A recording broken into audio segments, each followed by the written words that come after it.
সম্ভব, বিএনপি সরকার আসলে এটি একটু কম সম্ভব বা কম, এই জায়গা থেকে কি এই সরকারের প্রতি এক ধরনের সহানুভূতি, এক ধরনের সমর্থন ছিল, এরকম অনেকে মনে করতেছেন? এটা আমার মত না, আমি সবগুলি মতকে একসাথে এটা বললাম যে জামাত ইসলামী তো এখনই যতটা পাওয়ারে আসে, অন্য একটা দল যদি পাওয়ারে আসে তাহলে তো জামাত ইসলামী এতটা পাওয়ারফুল থাকবে না।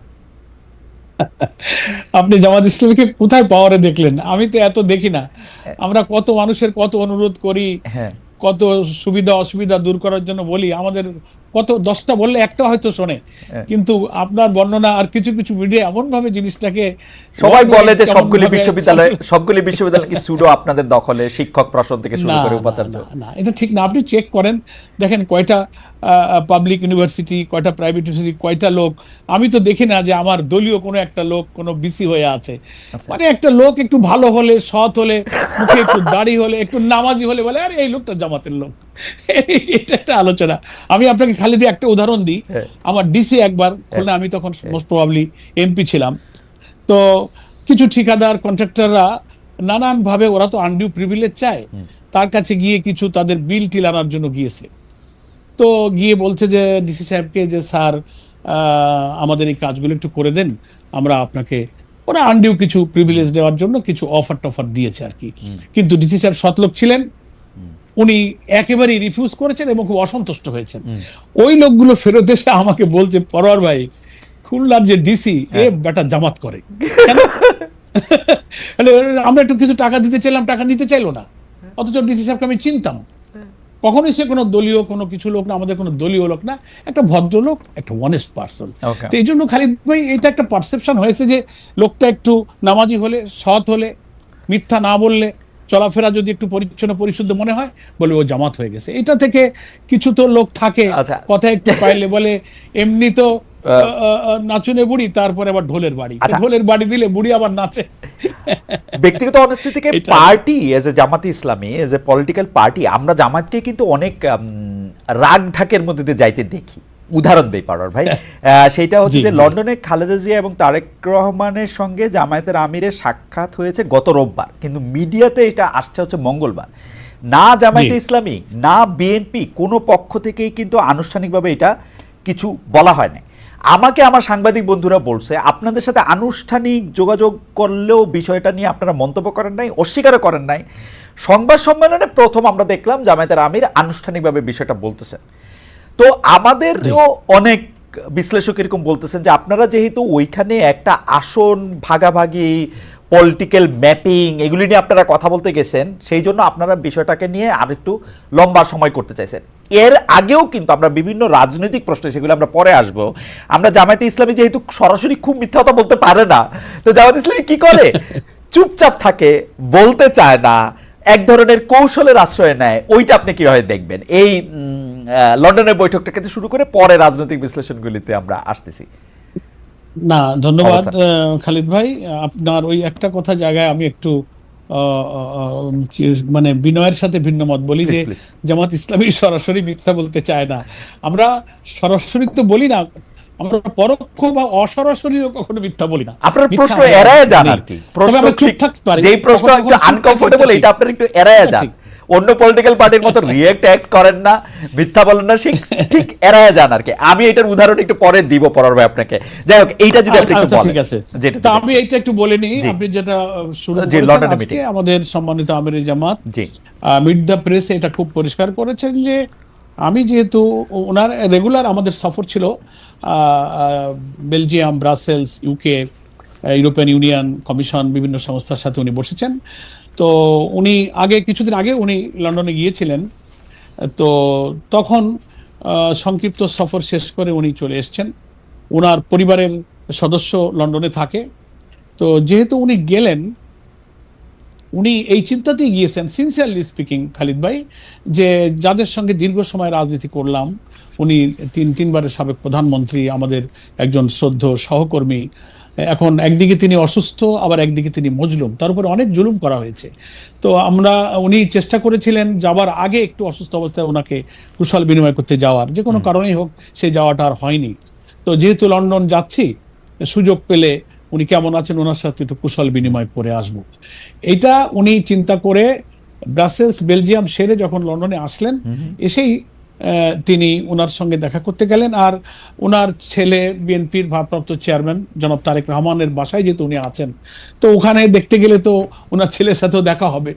সেইভাবে উনি এবং আমাদের নায়েবে আমির ডক্টর আব্দুল্লাহ মোহাম্মদ তাহের একসঙ্গে গিয়েছিলেন, এবং ওনারাও খুব কর্ডিয়ালি ওনাকে রিসিভ করেছেন এবং কিছু সময় ওনারা অতিবাহিত করেছেন, পারস্পরিক কুশল বিনিময় করেছেন। কিন্তু আসন বন্টন বা রাজনীতির কোনো ডিসিসিভ কোনো আলোচনা হয়নি। তবে এটা তো ঠিক, যেটা আজকে আমির জামাত মিড দ্য প্রেসে বলেছেন, যে আমি যদি এক জায়গায় বসে চা খাই আধা ঘন্টা 1 ঘন্টা, তো শুধু তো চা আর চুপ থাকা হয় না, কিছু গল্প তো হয়, যেখানে রাজনীতি, সমাজ, দেশ, নির্বাচন, অনেক প্রসঙ্গ আসছে। কিন্তু সেই আলোচনাগুলো ডিসিসিভ বা নীতি নির্ধারণী, সিদ্ধান্তকারী কোনো আলোচনা নয়। জাস্ট কথা বলতে হয়, গল্পে গল্পে কুশল বিনিময় করতে যেটুকু সেটুকুই হয়েছে। এখন মুশকিল হয়েছে যে দীর্ঘদিন পর দুই শীর্ষ নেতা বা নেত্রীদের এই আলোচনাটা মানুষ তো আর সহজে নিতে চায় না, এর থেকে অনেক কিছু আবিষ্কার করছেন।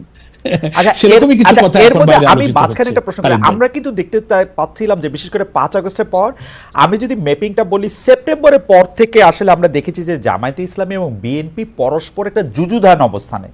জনাব শফিকুর রহমানও, জনাব মিয়া গোলাম পারোয়ারও, তারা তাদের রাজনৈতিক বক্তৃতায় বিএনপিকে আক্রমণ করে কথা বলেছেন, বিএনপির অতীত তুলে ধরে কথা বলেছেন, বিএনপির নেতৃত্বের জায়গা থেকে। আসলে জামায়াতে ইসলামী তো কখনো কাউকে সেরকমভাবে গালাগাল দিয়ে কথা বলে না, কিন্তু আসলে নেতিবাচক বা একটু দোষই তুলে ধরেছেন।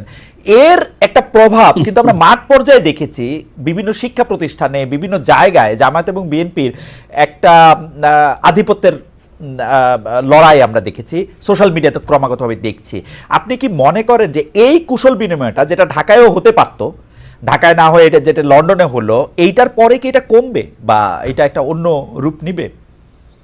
জামায়াত আর বিএনপির মধ্যে কি আবার পুনর্বন্ধুত্ব তৈরি হবে? আমি বুঝতে পেরেছি খালিদ ভাই, আমি এই প্রসঙ্গটাই আসবো। তার আগে একটু শুরুটা করে নেই যে বিএনপির সঙ্গে জামাতের আপনার বক্তব্য অনুযায়ী যে কিছু দূরত্ব বা সমালোচনামূলক বক্তব্য উভয় পক্ষে হয়েছে, এটা মিডিয়াতে নানানভাবে এসছে। এই ব্যাপারে আমাদের পরিষ্কার বক্তব্য হলো যে জুলাই অভ্যুত্থানের পরে আওয়ামী ফ্যাসিবাদীর পতিত স্বৈরাচার যখন বিদায় নিল, রাজনীতিতে তারাই ছিলেন আমাদের সকলের প্রতিপক্ষ। আমরা তাদের বিরুদ্ধে তো জোটবদ্ধ আন্দোলন করেছি, লং টাইম করেছি, সকলেই আমরা নির্যাতিত। জামাত শুরুতে আমাদের উপরে আক্রমণ এসেছে, শেষ জুলুমা আমার শিকার হয়েছে আমাদের দলকে নিষিদ্ধ করে।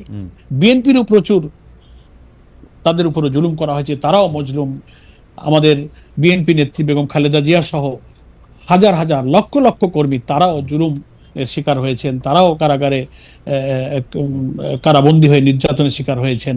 আমরা যেমন আমাদের নেতৃবৃন্দ জুডিশিয়াল কিলিং এর শিকার হয়েছে, কারাগারে মৃত্যুর মুখে ঠেলে দেওয়া হয়েছে নির্যাতন করে, আয়না ঘরে, ক্রস ফায়ার, রিমান্ড। তো এরকম নির্যাতনের শিকার কিন্তু বিএনপিও হয়েছে, এটা সম্পর্ক আমাদের ছিল। কিন্তু যখনই জুলাই অভ্যুত্থানের মধ্য দিয়ে রেজিমের পরিবর্তন হলো, পলিটিক্যাল যে প্রতিপক্ষ আমাদের না থাকায় একটা ধারণা হয়ে গেল যে সামনে নির্বাচন হবে, এবং ন্যাচারালি মানুষ মনে করতে লাগলো, এবং বিএনপি বা জামাতের জনশক্তির মধ্যে মাঠ পর্যায়ে এই ধারণা হওয়াটা অস্বাভাবিক নয় যে সবাই তো আমরা নির্বাচনে যাব। তো নির্বাচনে বিএনপি ভাবতে পারে যে এখন ইলেকশন আমাদের জামাতের সঙ্গে হবে, জামাত ভাবতে পারে আমাদের নির্বাচন এখন বিএনপির সঙ্গে হবে। তো নির্বাচনে বা রাজনীতিতে প্রতিপক্ষ বা প্রতিদ্বন্দ্বী, প্রতিযোগিতা, এটা তো খুব natural, that is beauty of democracy. এটা ছিল। কিন্তু কিছু কিছু কথা যখন আমরা শুনেছি বিভিন্ন দলের পক্ষ থেকে, ইভেন বিএনপির কিছু বন্ধুরা যাদের সাথে আমরা খুবই ঘনিষ্ঠ, খুবই ক্লোজ রিলেশন নিয়ে চলি, সমালোচনা করতে গিয়ে এমন এমন ভাষায় আমরা সমালোচনা শুনেছি যেগুলো আমাদেরকে খুব ব্যথা দিয়েছে, যে ভাষাগুলো আওয়ামী লীগ ব্যবহার করত, তাদের ভাষা। আমি সে ভাষাগুলো এখানে আর বলতে চাই না, যে কোনো জিনিস তিক্ত না হোক, সেই ভাষায় আমরা কিছু সমালোচনা শুনতাম। তখন আমাদেরও তখন দায়িত্ব হয়ে পড়তো অন্তত ওই কথাটুকুর জবাব দেওয়া, যে ওই সমালোচনাটা যে সত্য নয়, তা যদি আমরা অতটুকু জবাব একেবারেই গার্ডের ল্যাঙ্গুয়েজের নিয়ম মেনে না দিই, তো আমাদেরও তো সংগঠনের কর্মীদের একটা মানসিকতা আছে। সেই কারণে রাজনীতিতে ভিন্ন মত, বক্তব্য, বিতর্ক, এটা খুব, আমি মনে করি যে দোষণীয় কিছু নয়। এটা গণতন্ত্রের একটা সৌন্দর্য। আমরা কিছু ভুল কথা হলে ভুল সমালোচনা হলে আমরা তার জবাব দিয়েছি মাত্র। এটাকে অনেকে মনে করেছেন যে আপনাদের মধ্যে দ্বন্দ্ব, দূরত্ব, বিতর্ক, ঝগড়া হচ্ছে, এরকম কিছু না। তো আলহামদুলিল্লাহ অনেকটা কমে আসছে। আমরাও বিএনপির সিনিয়র নেতাদের সঙ্গে যখন একই সঙ্গে নানান সামাজিক, পলিটিক্যাল নানান ইস্যুতে, এই যে রমজান, ইফতার, নানান প্রোগ্রামে আমরা একত্রিত হয়েছি, অনেক সময় আমাদের মধ্যে এক্সচেঞ্জ অফ ভিউজ হয়েছে, ফোনে কথা হয়।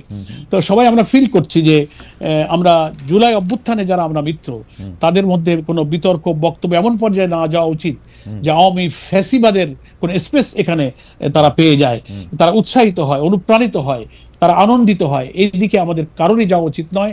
আমি মনে করি উভয় দলের নেতৃবৃন্দের মধ্যে এই ফিলিংসটা এসেছে, এই সচেতনতা এসেছে।